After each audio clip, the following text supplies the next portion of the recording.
Good morning students. Today we are going to see some more trends of periodic table. Okay, in the last class we have seen the trends of valency and valence electron. Today we are going to see three more trends. First is atomic size, then metallic and non-metallic characteristics and then chemical reactivity. ठीक है, ये सारे trends पढ़ेंगे.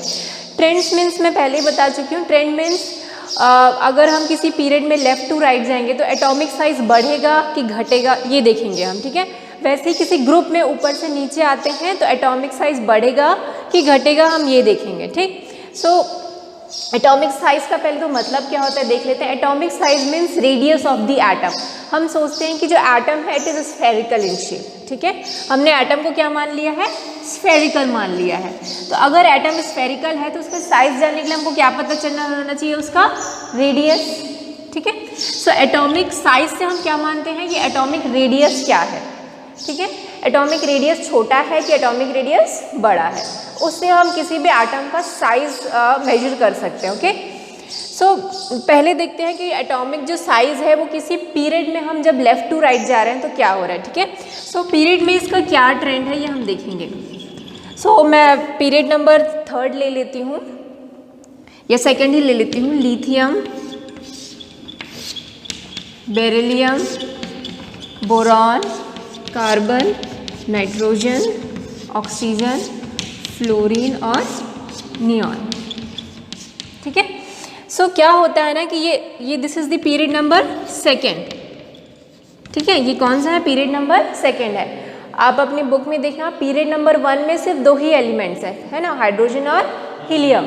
ठीक है, period number 1 में 2 ही element होते हैं, हाइड्रोजन और हीलियम. पीरियड नंबर 2 में टोटल 8 एलिमेंट्स हैं. ठीक है, सो इन 8 एलिमेंट का साइज पीरियड में क्या होता है. ठीक, तो क्या होता है ना, जब हम when we move left to right in a period the atomic size decreases. Atomic size क्या होता है, कम होते जाता है. अगर सपोज लिथियम का साइज इतना बड़ा है तो फिर धीरे धीरे साइज छोटा होता जाएगा और वो नियॉन का साइज क्या हो जाएगा, सबसे छोटा होता जाएगा. ठीक, तो साइज धीरे धीरे क्या होने लगते हैं, इस तरीके से छोटे होने लगते हैं. ठीक, इस तरीके से साइज डिक्रीज होने लगेगा. अब इस डिक्रीज का रीज़न क्या है, ये थोड़ा बड़ा हो गया है.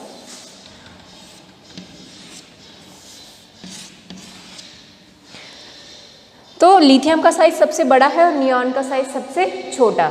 ऐसे ही आप ग्रुप पीरियड नंबर 3 में जाएंगे. पीरियड नंबर 3 में सोडियम से शुरू होता है ना, और एंड कहाँ पर होता है, हीलियम, नियॉन और क्या है नेक्स्ट, आर्गन. ठीक है, सो जो आर्गन है उसकी साइज सबसे छोटी होगी. ठीक, पहला जो एलिमेंट है वो है हमारा सोडियम और लास्ट वाला जो है वो है आर्गन.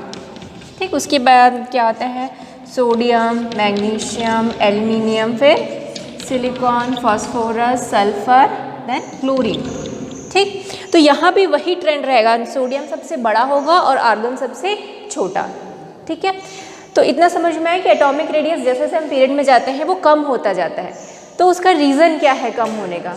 ठीक है, ये तो पता चल गया कि ये कम हो रहा है, पर उसका रीज़न ज़्यादा इंपॉर्टेंट है.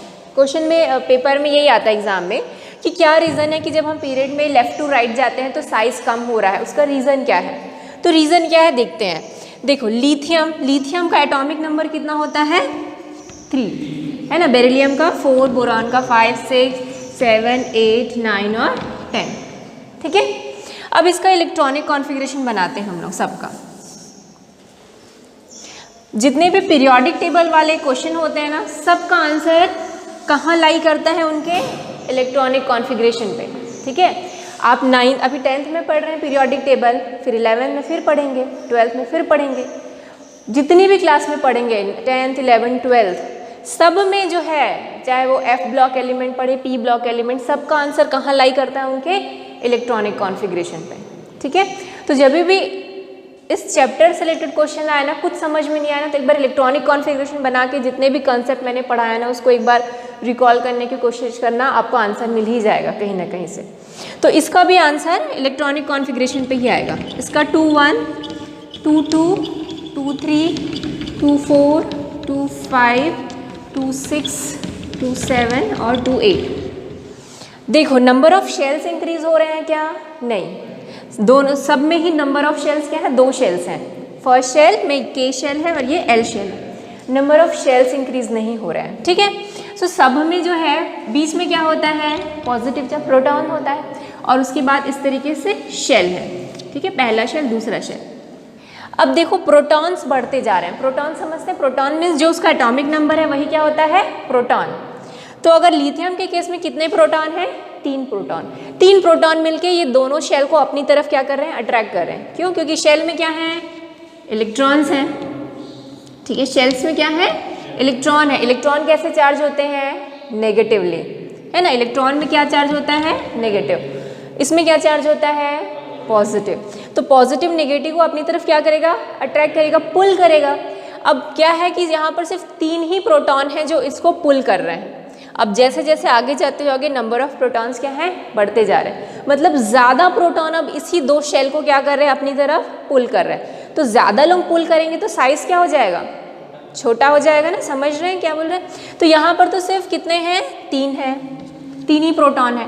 पर नियॉन के केस में कितने हैं, 10 प्रोटॉन है। 10 प्रोटॉन मिलके वो 2 शेल्स के इलेक्ट्रॉन को अपनी तरफ खींच रहे हैं। तो साइज़ क्या हो जा रहा है, श्रिंक हो जा रहा है। तो समझ में आया कि पीरियड में क्यों हम लेफ़्ट टू राइट जाते हैं तो साइज़ छोटा हो रहा है, ठीक। सो इसका रीज़न जो है मैं आपको अच्छे से एक नोट्स में भेज दूँगी, क्योंकि आंसर वैसे ही लिखने हैं आपको, ठीक है। आंसर क्वेश्चन कैसे आएगा, क्वेश्चन आएगा कि कार्बन और नाइट्रोजन में नाइट्रोजन जो है छोटा है, कार्बन बड़ा है, क्यों, क्यों बड़ा है। इसमें क्या लिखोगे, क्योंकि जो नंबर ऑफ शेल्स हैं ना कार्बन और नाइट्रोजन में सेम है, बट नाइट्रोजन में नंबर ऑफ प्रोटॉन्स क्या है, ज़्यादा है। So it will attract the electrons with more attractive force, that's why the size of the nitrogen will be smaller than the carbon। तो answer सब में वही आएगा, चाहे मैं इन दोनों का कंपैरिजन में लिखूं चाहे इन दोनों का, सब में क्या आएगा, आपको क्या लिखना है, नंबर ऑफ प्रोटॉन्स ज़्यादा है इसलिए वो ज़्यादा फोर्स से पुल करेंगे, ठीक है। तो कोई भी 2 एलिमेंट दे, आंसर सबका एटॉमिक साइज और उसके किस पे आएगा, नंबर ऑफ प्रोटॉन्स पे ही लाई करता है। अब सेकेंड वाले शेल का भी थर्ड पीरियड का भी देख लो, सोडियम, मैग्नीशियम, एल्यूमिनियम, ठीक। इसका क्या है 281, इसका क्या है 282। तो जितने भी थर्ड पीरियड है ना, पीरियड नंबर 3 के जितने भी एलिमेंट हैं उन सब में कितने शेल्स होंगे, 3 शेल्स। पीरियड नंबर 4 में कितने शेल्स होंगे, 4 शेल्स। पीरियड नंबर 5 में 5 शेल्स हो जाएंगे, 6 में 6, 7 में 7 शेल्स। तो इस तरीके से जो पीरियड है, जितना पीरियड है उतने ही नंबर ऑफ शेल्स उस एटम्स में होंगे, ठीक है। इतना समझ में आ रहा है। तो ये तो ट्रेंड हुआ किसका, पीरियड में। पीरियड में क्या हो रहा है, when we are moving left to right, जो साइज है वो क्या हो रहा है, डिक्रीज हो रहा है, ठीक है। अब हम लोग ग्रुप में देखते हैं कि ग्रुप में क्या हो रहा है। सो ग्रुप नंबर 1 के जितने भी एलिमेंट्स हैं हम लोग उसको ले लेते हैं, ठीक है। क्या क्या है, हाइड्रोजन है, लिथियम है, सोडियम है, देन पोटेशियम, रुबीडियम, सीसियम, इतने एलिमेंट्स हैं। These are the element of group number 1। अब इन सब का इलेक्ट्रॉनिक कॉन्फ़िगरेशन बनाते हैं हम लोग। इसका क्या होगा 1, इसका 2 1, 2 8 1, 2 8 8 1, 2 8 18 8 1, ठीक है। बाकी इसका भी वैसे ही होगा, ठीक है। तो हो क्या रहा है यहाँ पर, आप देख रहे हो कि नंबर ऑफ शेल्स बढ़ते जा रहे हैं। तो आपको क्या लग रहा है कि साइज़, हम जब ग्रुप में ऊपर से नीचे जाएंगे तो साइज़ क्या होते जाएगा, क्या होगा, फिर से सोचो, बढ़ेगा, क्योंकि नंबर ऑफ शेल्स बढ़ते जा रहे हैं, ठीक है। जैसे कि नंबर ऑफ रूम्स बढ़ते जा रहे हैं। अगर किसी के घर में 1 रूम है, किसी के घर में 2 रूम है, किसी के घर में 3 रूम है, तो कौन सा सबसे बड़ा होगा, जिसके घर में 3 रूम होंगे। वही हल यहाँ पर का है। इसमें कितना शेल था, इसमें सिर्फ 1 ही शेल था। इसमें कितने शेल हो गया, 2 शेल। इसमें कितने शेल हो गया, तो ठीक है। यहाँ प्रोटॉन्स तो बढ़ते जा रहे हैं ना, यहाँ पर 1 प्रोटॉन है, यहाँ 3 प्रोटॉन है, यहाँ पर 11 प्रोटॉन है। तो नंबर ऑफ प्रोटॉन्स बढ़ने के साथ साथ क्या क्या बढ़ते जा रहे हैं, नंबर ऑफ शेल्स भी बढ़ते जा रहे हैं। जबकि हमने पीरियड में क्या देखा था, शेल्स 2 के 2 ही थे, 3 के 3 ही थे, शेल्स इंक्रीज नहीं हो रहे थे, प्रोटॉन इंक्रीज हो जा रहा था, है ना। जबकि यहाँ पर प्रोटॉन के साथ साथ क्या इंक्रीज हो रहे हैं, शेल्स भी इंक्रीज हो रहे हैं। और शेल्स इंक्रीज होने की वजह से जब हम ग्रुप में ऊपर से नीचे जाते हैं तो साइज क्या हो जाता है, इंक्रीज हो जाता है। So atomic size increases in a group. क्यों इंक्रीज हो रहे हैं, क्योंकि एटॉमिक नंबर या प्रोटॉन तो बढ़ ही रहा है, साथ साथ क्या बढ़ रहे हैं, नंबर ऑफ शेल्स भी बढ़ते जा रहे हैं। इसी वजह से साइज भी बढ़ता जा रहा है। क्लियर हुआ? पीरियड और ग्रुप में समझ में आ रहा है डिफरेंस क्या हो रहा है? ठीक, तो ये बहुत इंपॉर्टेंट है। 11th में फिर से यही चीज़ें पढ़नी है, तो अगर अभी समझ में आ जाएगा तो 11th समझना और ईजी है। ठीक, जितना एक्चुअली केमिस्ट्री 3 पार्ट में डिवाइडेड है ना, फिजिकल केमिस्ट्री जिसको एनालिटिकल केमिस्ट्री बोलते हैं, एक इनऑर्गेनिक केमिस्ट्री होता है, एक ऑर्गेनिक केमिस्ट्री होता है। ठीक है, और जो इनऑर्गेनिक केमिस्ट्री है it is totally based on the periodic table. ठीक है, तो अगर पीरियोडिक टेबल समझ में नहीं आएगा तो ना ही पी ब्लॉक के एलिमेंट समझ में आएंगे, ना एस ब्लॉक, ना डी ब्लॉक, जो आगे हम पढ़ने वाले हैं। तो इसलिए ये समझना बहुत ज़रूरी है, ट्रेंड। ठीक, तो ये हो गया हम हमारा ट्रेंड इन एटॉमिक साइज। अब अगला हम लोग ट्रेंड्स पढ़ेंगे metallic and non metallic properties का। ठीक है,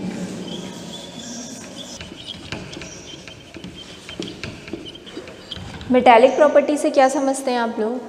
कोई चीज़ मेटल है, जैसे सोडियम मेटल है बोलते हैं, जिंक मेटल है ना, तो क्या समझते हैं मेटल से? अगर कोई चीज़ मेटल है, सो मेटल जो होते हैं दे आर इलेक्ट्रोपॉजिटिव। मेटल्स क्या होते हैं? इलेक्ट्रोपॉजिटिव का मतलब क्या है कि they lose electron, they have tendency to lose electron.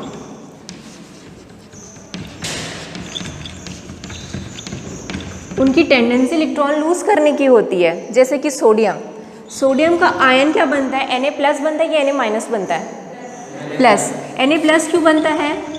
क्योंकि वो एक इलेक्ट्रॉन लूज करता है। तो उसके इलेक्ट्रोपॉजिटिव मतलब वो हमेशा पॉजिटिव आयन ही बनाते हैं। और कैसे बनाएंगे पॉजिटिव आयन? इलेक्ट्रॉन लूज करके।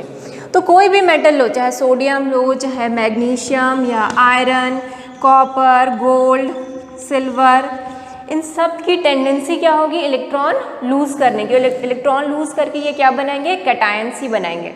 ठीक है, मैग्नीशियम Mg2+ आयन बनाता है। ठीक है, आयरन जो है Fe2+ आयन भी बनाता है और Fe3+ आयन भी बनाता है। ठीक है, कॉपर Cu+ भी बनाता है और Cu2+ भी बनाता है। ठीक है, सिल्वर Ag+ बनाता है, गोल्ड Ag+, Ag2+ भी बनाता है। ठीक है, सो इस तरीके से जितने भी मेटल्स होते हैं दे आर इलेक्ट्रोपॉजिटिव। इलेक्ट्रोपॉजिटिव का मीन्स क्या हो गया कि उनकी टेंडेंसी क्या है? इलेक्ट्रॉन लूज करने की। ठीक है, सो अगर हमको 2 मेटल्स को कंपेयर करना है कि भाई ये ज़्यादा मेटालिक है और ये कम मेटालिक है, तो कैसे कंपेयर करेंगे? जो जल्दी से इलेक्ट्रॉन लूज कर दे, है ना, जो जल्दी इलेक्ट्रॉन लूज कर दे वो ज़्यादा मेटालिक है। ठीक, तो जैसे इलेक्ट्रॉन लूज करने का मतलब क्या समझते हैं? अगर उससे इलेक्ट्रॉन लूज कराना है किसी भी एटम से तो आपको उसको एनर्जी देनी पड़ती है। ठीक है, क्योंकि तुमको भी अगर तुमको इस रूम से दूसरे रूम में जाना है तो आपको एनर्जी की ज़रूरत पड़ेगी, तभी तो आप चल के जा सकते हो ना। अगर आपके पास एनर्जी नहीं है, जब आप बहुत बीमार होते हो तो आप चल के जा पाते हो क्या? नहीं। तो इनको भी, ये जो इलेक्ट्रॉन्स हैं इनको भी एनर्जी की ज़रूरत होती है। ठीक, जैसे कि ये सोडियम की बात करते हैं, ये न्यूक्लियस है। ठीक है, आखिरी शेल में कितने इलेक्ट्रॉन है? 1। तो जब इसको एनर्जी मिलती है ना इस इलेक्ट्रॉन को, तो ये क्या करता है? बाहर निकल जाता है। ठीक है, सो अगर थोड़ी सी एनर्जी देने पर ही इलेक्ट्रॉन बाहर निकल गया मतलब वो सबसे अच्छा मेटल है। ठीक है, पर आप कोई एटम है उसको एनर्जी दिए जा रहे हो और इलेक्ट्रॉन नहीं निकल रहा मतलब वो मेटल अच्छा नहीं है। ठीक है, तो जैसे कॉपर है, कॉपर को इलेक्ट्रॉन लूज करने में बहुत एनर्जी देनी पड़ती है, बहुत ज़्यादा एनर्जी देनी पड़ती है।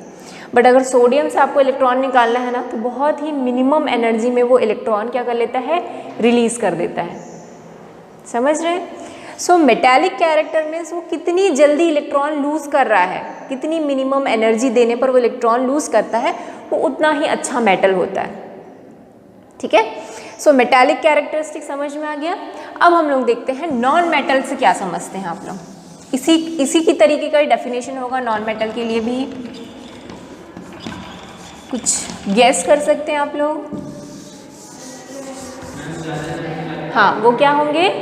इलेक्ट्रोनेगेटिव होंगे। अगर ये इलेक्ट्रोपॉजिटिव है मेटल्स तो ये क्या होंगे? इलेक्ट्रोनेगेटिव होंगे। तो उनकी टेंडेंसी क्या होगी? गेन करने की। So they have tendency to gain electron.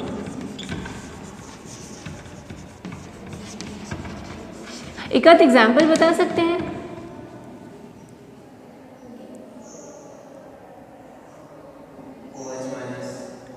वो तो पॉलीएटॉमिक आयन है। हाँ, हाइड्रोजन H+ भी बनाता है, H+ बनाता है hydrogen. Chlorine, nitrogen, fluorine, oxygen. Chlorine क्या बनाता है? Cl-, नाइट्रोजन क्या बनाता है? N3-, fluorine F-, oxygen O2-। तो ये सब क्या कर रहे हैं? इलेक्ट्रॉन लूज कर रहे हैं और इलेक्ट्रॉन लूज करके एनायंस बना रहे हैं, ठीक है। सो इनकी टेंडेंसी क्या है? सॉरी, गलत बोली क्या? ये इलेक्ट्रॉन गेन कर रहे हैं, है ना। क्लोरीन एक इलेक्ट्रॉन गेन किया, एक इलेक्ट्रॉन गेन करके उसने क्या बना लिया? Chloride ion. नाइट्रोजन ने 3 इलेक्ट्रॉन गेन किया और नाइट्राइड आयन बना लिया। फ्लोरीन ने 1 इलेक्ट्रॉन गेन किया और फ्लोराइड आयन बनाया। ऑक्सीजन ने 2 इलेक्ट्रॉन गेन किया और ऑक्साइड आयन बना लिया। सो इनकी टेंडेंसी क्या है? इलेक्ट्रॉन गेन करने की, और इलेक्ट्रॉन गेन करके वो नेगेटिव या एनायंस बनाते हैं। So non metals are electronegative.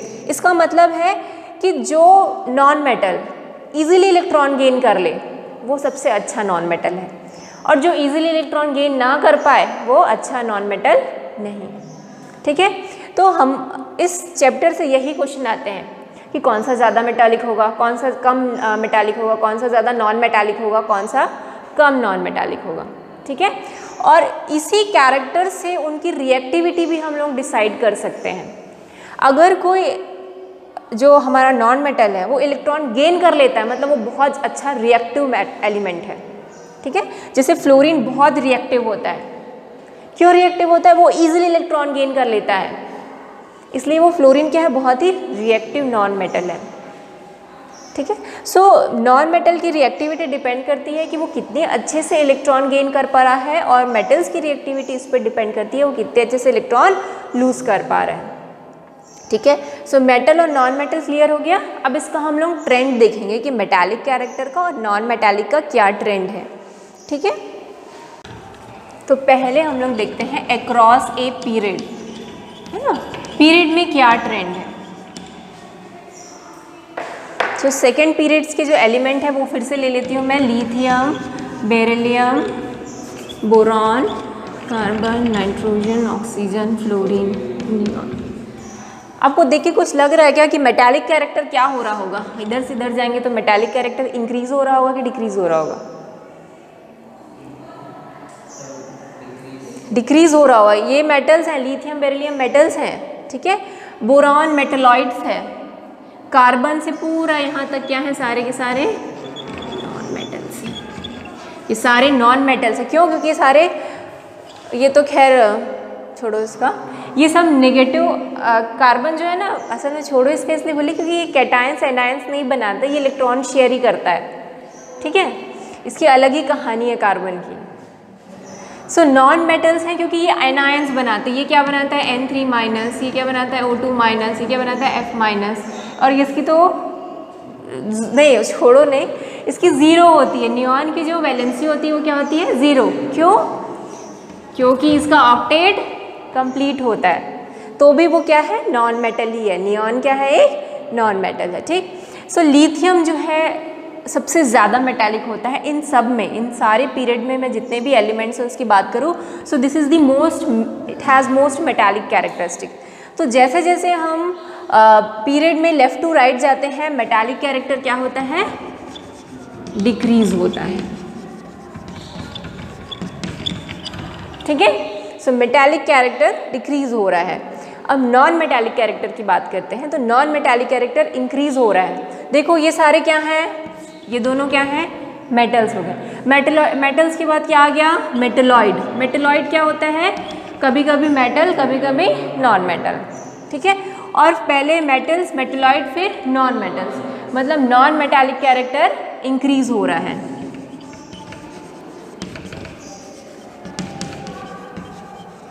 So non metallic character increase होता है और मेटालिक कैरेक्टर डिक्रीज होता है। क्यों ऐसा?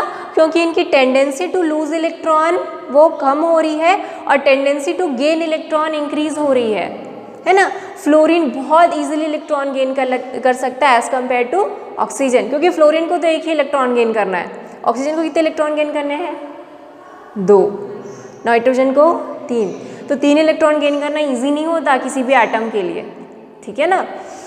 तो जो जितनी अच्छे से इलेक्ट्रॉन गेन करता है वो उतना ही अच्छा नॉन मेटल है। तो इन सब में सबसे अच्छा नॉन मेटल कौन सा है? फ्लोरीन है, ठीक है। और सबसे अच्छा मेटल कौन है? लिथियम। ऐसे ही अगर हम पीरियड नंबर 2 की बात करें, sodium, magnesium, aluminium, silicon, phosphorus, sulphur, chlorine, ठीक है। सो इसमें भी क्या होगा? This is the most, this one will have most metallic character and this one will have most non metallic character, ठीक है। तो ये सोडियम, मैग्नीशियम, एल्यूमिनियम जो होते हैं मेटल्स होते हैं, ठीक है। ये क्या है? सारे मेटल्स हैं। सिलिकॉन जो है इट इज मेटलॉइड्स, और ये सारे क्या हैं? Non metals. तो across a period what is the trend? Trend ये है कि जब हम किसी भी पीरियड में लेफ्ट टू राइट जाते हैं तो मेटालिक कैरेक्टर डिक्रीज होता है और नॉन मेटालिक इंक्रीज होता है। रीज़न क्या है? मेटालिक कैरेक्टर डिक्रीज इसलिए हो रहा है कि tendency to lose electron decrease हो रही है, और नॉन मेटालिक कैरेक्टर इसलिए ज़्यादा इंक्रीज हो रहा है कि tendency to gain electron increase हो रही है, ठीक है। तो ये हो गया अक्रॉस ए पीरियड। अब हम लोग जाएंगे डाउन द ग्रुप। ग्रुप में क्या ट्रेंड है वो देखते हैं, ठीक है।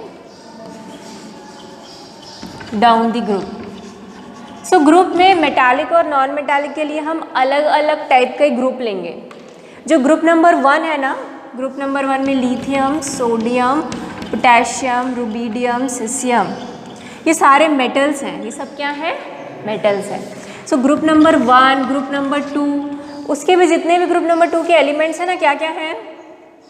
बेरिलियम, मैग्नीशियम, कैल्शियम, स्ट्रोंशियम, ठीक है, स्ट्रोंशियम, बेरियम।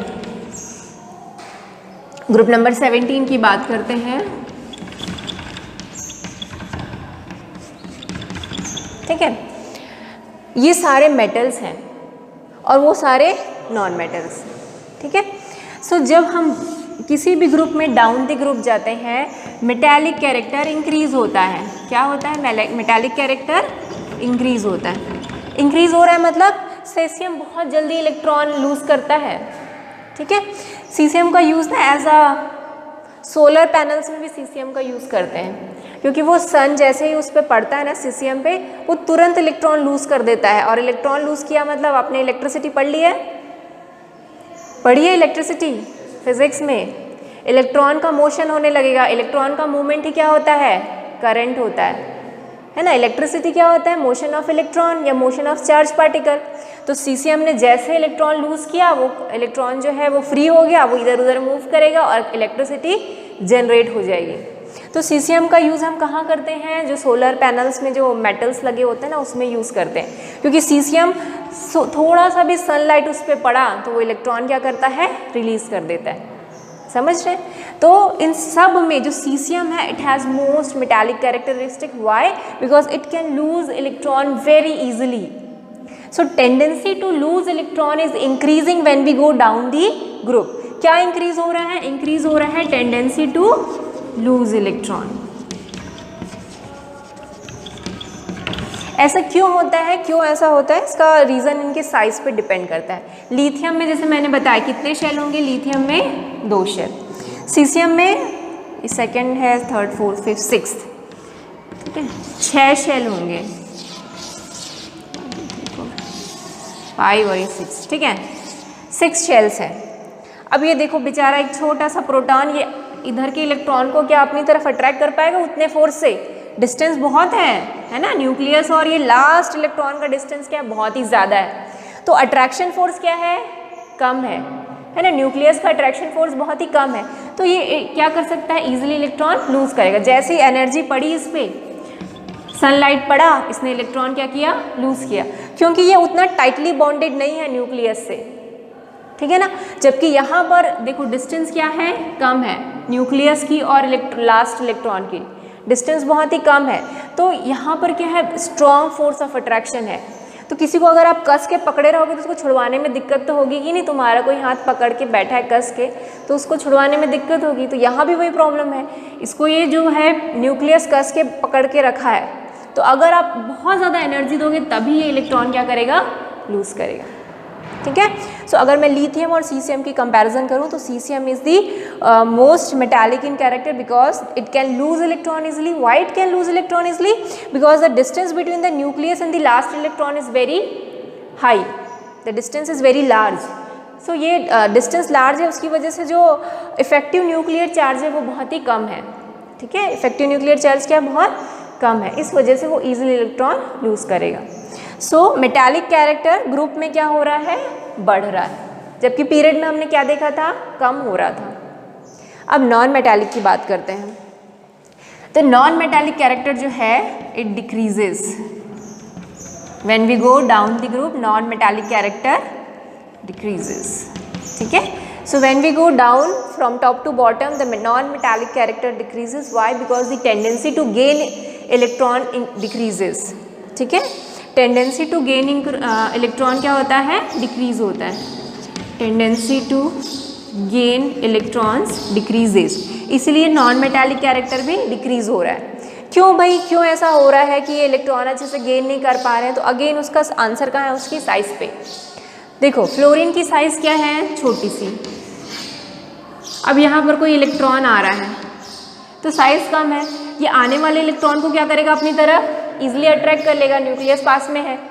अब बेचारा एस्टेटाइन का क्या हो रहा है, साइज बहुत बड़ा हो गया है, तो उतने फोर्स से आने वाले इलेक्ट्रॉन को अपनी तरफ अट्रैक्ट नहीं कर पाएगा. अगर अट्रैक्ट नहीं कर पाया तो अच्छे से गेन नहीं कर पाएगा, अच्छे से गेन नहीं कर पाया तो ये अच्छा नॉन मेटल नहीं है. तो इसी वजह से हम जब टॉप टू बॉटम जाते हैं तो नॉन मेटालिक कैरेक्टर डिक्रीज होता है, because tendency to gain electron decrease हो रही है. क्यों?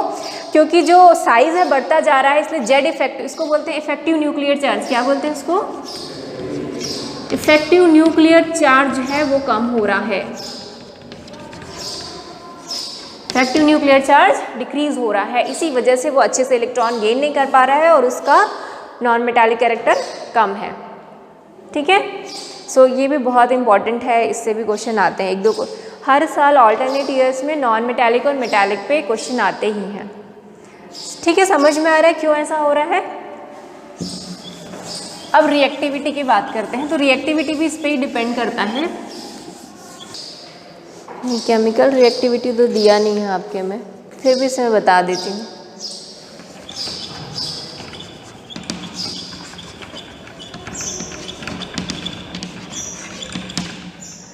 केमिकल रिएक्टिविटी पीरियड में क्या होता है. केमिकल रिएक्टिविटी मतलब वो कितनी जल्दी रिएक्ट करेगा किसी भी केमिकल रिएक्शन में, ठीक. तो सेकेंड पीरियड लेते हैं. Sodium, magnesium, aluminium, silicon, phosphorus,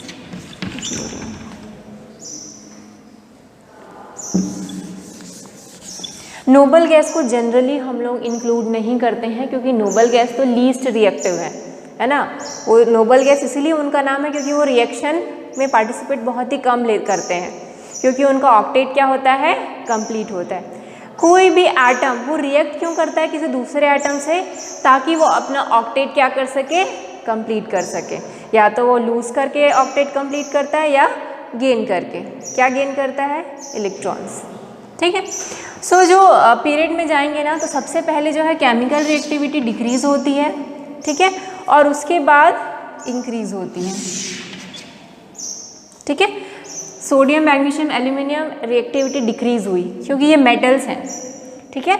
so metals में सोडियम बहुत जल्दी इलेक्ट्रॉन लूज कर सकता है एज कम्पेयर टू एल्यूमिनियम. क्यों ऐसा? क्योंकि साइज का मैटर होता है. सोडियम का साइज बड़ा होता है और एल्यूमिनियम का साइज छोटा होता है. छोटा होता है मतलब इफेक्टिव न्यूक्लियर चार्ज ज़्यादा है. इफेक्टिव न्यूक्लियर चार्ज मीन्स ये जो न्यूक्लियस है वो इस लास्ट इलेक्ट्रॉन पे जितना फोर्स लगाता है उसको हम क्या बोलते हैं, इफेक्टिव न्यूक्लियर चार्ज. यहाँ इफेक्टिव न्यूक्लियर चार्ज ज़्यादा है क्योंकि पास है ना ये, क्योंकि ये छोटा है एल्यूमिनियम और ये नाइट्रोजन Na क्या है, बड़ा है. तो यहाँ पर जो Z इफेक्टिव है वो ज़्यादा है, Z इफेक्टिव कम है. सॉरी, लिखने से समझ में आएगा. यहाँ पर इफेक्टिव न्यूक्लियर चार्ज क्या है, कम है, और यहाँ पर इफेक्टिव न्यूक्लियर चार्ज क्या है, ज़्यादा है. दिख रहा है ना, ये बड़ा है ये छोटा है, दिख रहा है दूर से, ठीक है. यहाँ पर इफेक्टिव न्यूक्लियर चार्ज यहाँ पर क्या है, ज़्यादा है क्योंकि डिस्टेंस कम है. डिस्टेंस कम है तो इफेक्टिव न्यूक्लियर चार्ज ज़्यादा है। अब ज़्यादा है मतलब यहाँ से अगर इलेक्ट्रॉन लूज करना है तो मुश्किल हो जाएगा, और यहाँ पर इफेक्टिव न्यूक्लियर चार्ज कम है मतलब कम फोर्स से ये अपनी तरफ उसको पुल कर रहा है, तो यहाँ पर इलेक्ट्रॉन इजीली निकल जाएगा। तो sodium is most reactive than the more reactive than the aluminium. Non metallic character increase हो रहा है, इसी वजह से इनका जो है रिएक्टिविटी बढ़ता जाता है। तो अगर मैं सिलिकॉन, फॉस्फोरस, सल्फर और क्लोरीन की बात करूँ तो क्लोरीन जो है वो इन सब में क्या है, मोस्ट रिएक्टिव है। ठीक है, तो हम मेटल का कंपैरिजन मेटल से कर रहे हैं और नॉन मेटल का कंपैरिजन नॉन मेटल से कर रहे हैं। ठीक है, सो ये बात हो गई केमिकल रिएक्टिविटी की।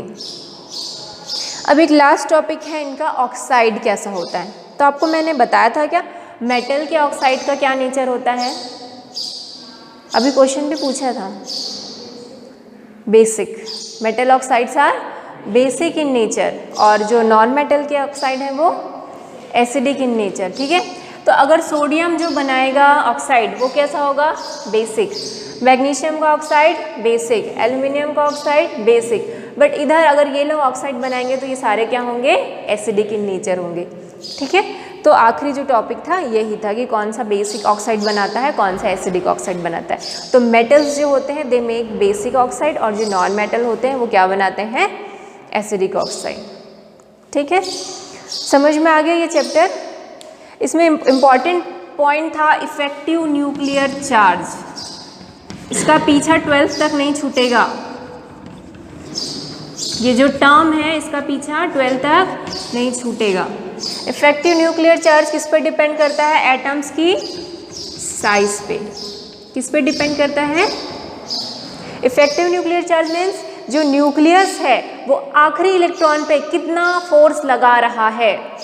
समझ रहे हैं क्या होता है इफेक्टिव न्यूक्लियर चार्ज, जो न्यूक्लियस है वो आखिरी इलेक्ट्रॉन्स में कितना फोर्स लगा रहा है, कितने फोर्स से उसको अपनी तरफ अट्रैक्ट कर रहा है, that is effective nuclear charge.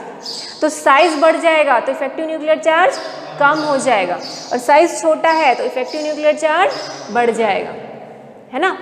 तो ये पूरा कहानी जितना भी हमने अभी पढ़ा, चाहे वो मेटालिक और नॉन मेटालिक कैरेक्टर की बात हो या रिएक्टिविटी की बात हो, सारी कहानी कहाँ पर आके ख़त्म होती है, इफेक्टिव न्यूक्लियर चार्ज पे। ठीक है, ओके ठीक है। क्वेश्चन ना मैं अगली क्लास में करूँगी, मेरी क्लास है, भूल गई थी मैं। ठीक, तो अभी तक कोई डाउट तो नहीं है ना। ठीक, तो फिर अगली क्लास में मैं ये क्वेश्चन कंप्लीट करवा दूँगी आप लोगों को और सॉल्यूशन बता दूँगी। ठीक है, ओके, थैंक यू।